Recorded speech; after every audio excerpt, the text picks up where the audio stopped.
Bismillahirrahmanirrahim. Assalamualaikum warahmatullahi wabarakatuh. Alhamdulillahirabbil alamin. Nahmaduhu wa nasta'inuhu wa nastaghfiruh. Asyhadu an la ilaha illallah wahdahu la syarikalah wa asyhadu anna Muhammadan abduhu wa rasuluh. Allahumma shalli wa sallim wa barik ala sayyidina wa habibina wa maulana Muhammadin wa ala alihi wa sahbihi wa man tabi'ahu ila yaumiddin. Radina billahi rabba wa bi Muhammadin nabiyya wa bil islami dina. Rabbi syrah li sadri wa yassir li amri wahlul 'uqdatan min lisani yafqahu qawli. Teman-teman yang setia mengikuti kajian rutin kita Rabu malam, terakhir kali beberapa pekan yang lalu, berapa pekan sih? 2 pekan ya? 2 Rabu yang lalu kita membahas tentang keajaiban doa. Dan waktu itu kita mengangkat kisah Nabi Musa alaihissalam yang disebutkan di dalam surat Al-Qasas. Malam ini kita akan lanjutkan karena waktu itu kalau nggak salah kita baru saja membuka dengan cerita Musa di usia remaja atau Musa di usia muda. Sebagaimana yang kita tahu bahwa kisah para nabi yang paling banyak diangkat oleh Al-Quran di banyak surat dalam jumlah ayat yang panjang-panjang, salah satunya adalah Nabi Musa alaihissalam. Bahkan bisa dibilang mungkin selain Rasulullah SAW, Nabi Musa ini adalah kisah terpanjang di antara kisah-kisah Nabi yang disebutkan di dalam Al-Quran.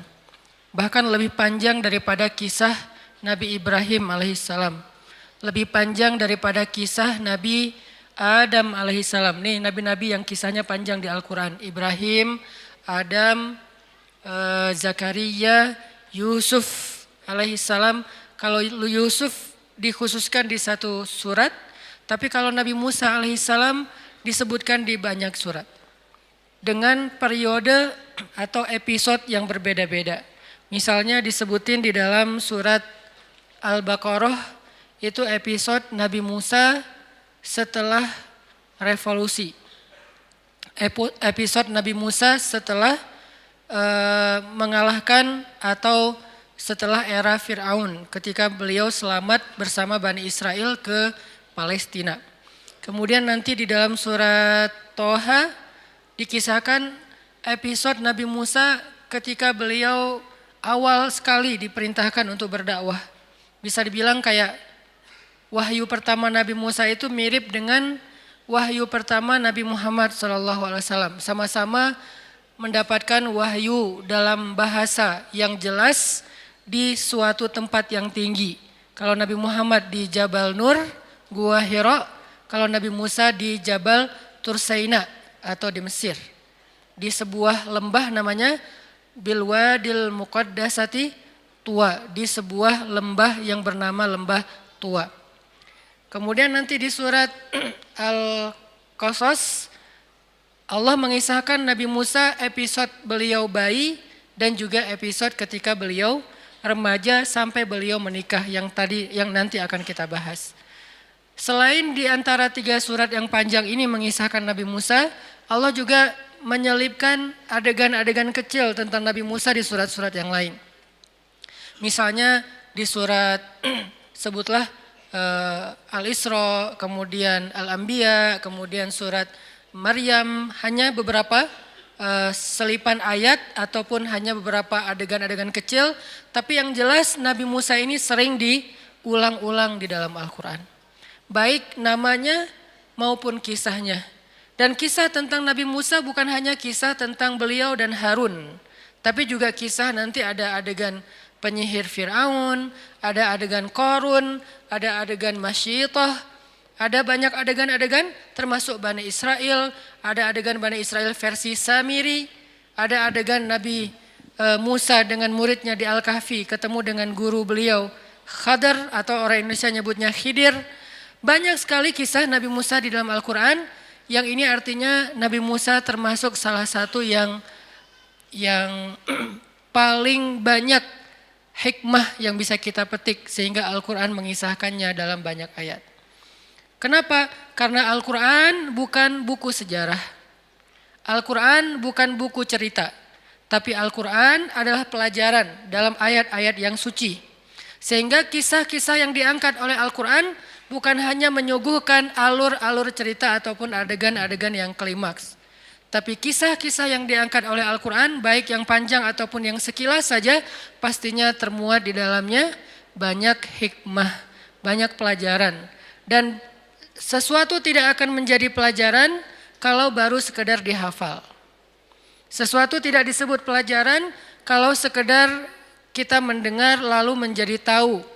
Dan itu namanya wawasan, tsaqafah. Sesuatu baru disebut menjadi hikmah, menjadi pelajaran ketika dia membentuk rasa. Pelajaran itu dimulai dari membentuk rasa, bukan hanya ketika dihafal atau sekedar diketahui. Itu belum menjadi ilmu. Kalau sekedar dihafal dan diketahui saja, maka orang yang tidak beriman juga bisa melakukannya. Tapi tidak merubah rasa apapun di hati mereka, di dalam perasaan mereka. Sedangkan tujuan Allah mengangkat kisah-kisah di dalam Al-Quran dan Nabi menyampaikannya di dalam sunnah, baik kisah beliau sendiri dalam bentuk adegan-adegan sirah maupun kisah-kisah sebelumnya dalam bentuk hadis-hadis yang panjang. Tujuannya apa? Supaya membentuk rasa di dalam diri kita. Rasa apa? Banyak. Dan semua perasaan ini termasuk di antara tanda-tanda iman. Di antara rasanya misalnya rasa suka dan tidak suka. Like dan dislike atau hate. Apa yang kita suka dan apa yang kita tidak suka itu salah satunya dibangun oleh kisah-kisah Al-Quran. Sehingga kalau kita membaca kisah Nabi Musa lalu menjadi suka, jadi respect dengan kebaikan-kebaikan yang ditirukan oleh Nabi Musa, yang diajarkan oleh Nabi Musa, yang dicontohkan oleh Nabi Musa, berarti kita sudah mengambil pelajaran di situ. Tapi kalau kisah Nabi Musa sekedar kita ingat adegannya, tanggal dan tempatnya, nama-nama orangnya, wawasan statistiknya, maka ini belum tentu menjadi pelajaran. Dan itu juga termasuk kisah-kisah Nabi yang lain yang disebutkan di dalam Al-Quran. Contoh, kalau buat cewek-cewek, kisah Sayyidah Maryam. Yang juga termasuk salah satu kisah paling panjang di Al-Quran. Bahkan sampai menjadi nama Suratul Maryam. Apa rasa yang dibangun lewat kita membaca kisah Maryam? Kalau kita hanya sekedar, oh Maryam itu orang Palestina. Oh Maryam itu anaknya Imran. Oh Maryam itu ibunya Isa. Oh Maryam itu ponakannya Zakaria.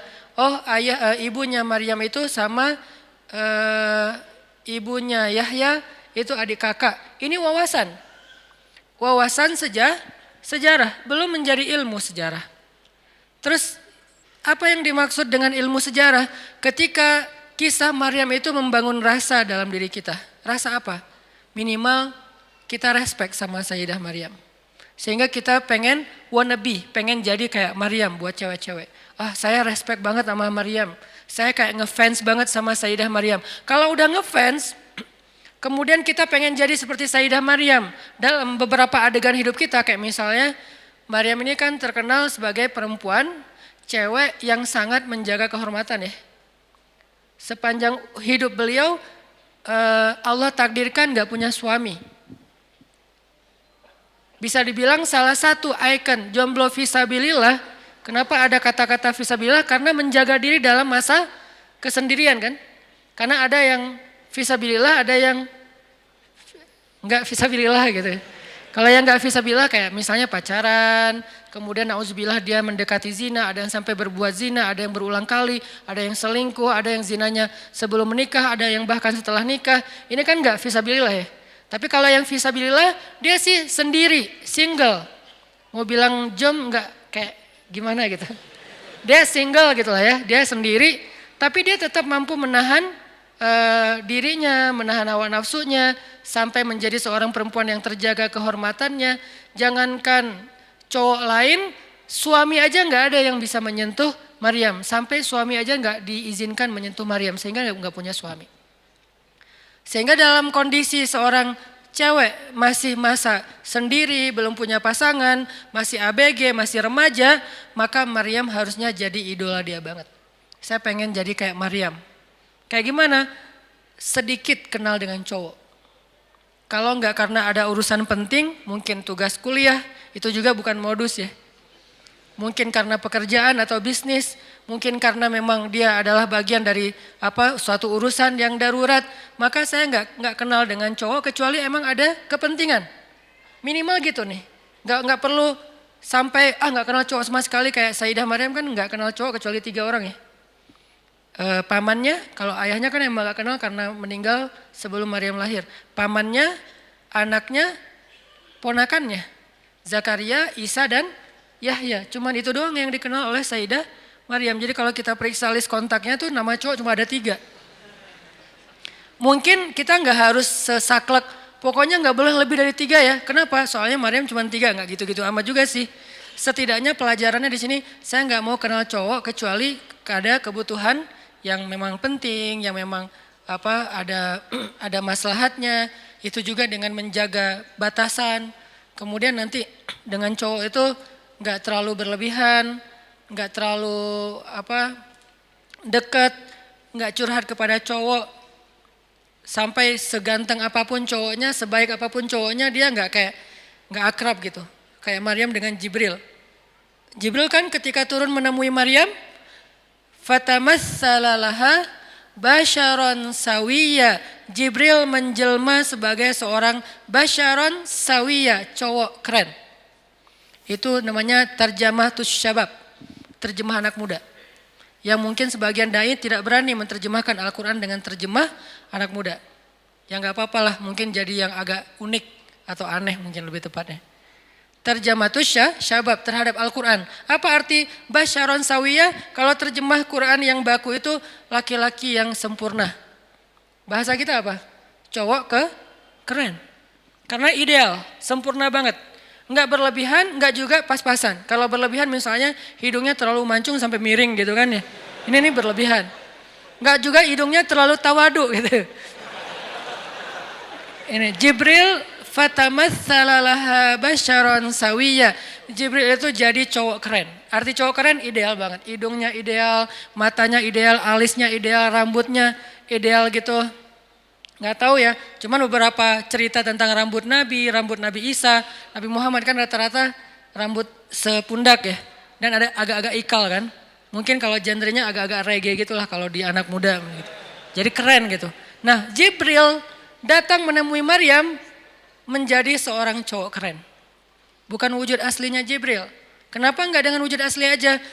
Yang pernah melihat Jibril dengan wujud asli itu sedikit. Salah satu di antara yang sedikit di antara manusia, cuman Rasulullah SAW. Itu juga 2 kali menurut sebagian besar riwayat. 2 kali doang. Sisanya Nabi kalau ketemu Jibril tadi jadi cowok keren. Saking kerennya Jibril, Umar aja terheran. Umar itu agak idealis dan punya standar yang tinggi tentang cowok keren. Itu Umar.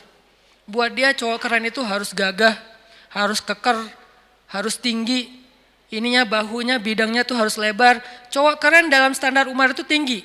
Jadi susah untuk disebut keren di mata Umar. Tapi Jibril bikin Umar gak berkedip. Kira-kira sekeren apa nih Jibril? Bikin Umar gak berkedip ketika Jibril datang sebagai cowok keren. Lalu duduk di depan Nabi dengan pakaian yang bersih, rapi. Gak ada leceknya sedikit pun.